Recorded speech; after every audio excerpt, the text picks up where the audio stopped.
Hello po sa inyong lahat. So ngayon po pag-uusapan po natin ang tungkol kay Laika, kay Crystal at kay Sam. So kung gusto nyong panoorin po hanggang huli ito, panoorin niyo po.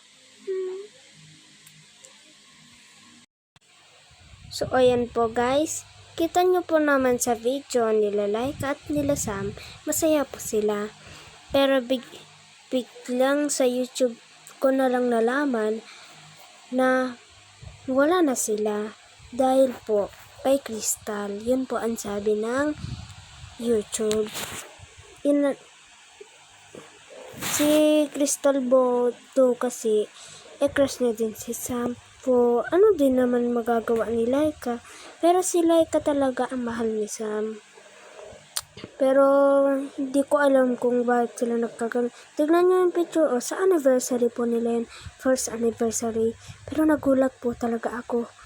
So yan po, yun po ang aking ikikwento ngayon. At panoorin nyo po ang aking ibang video.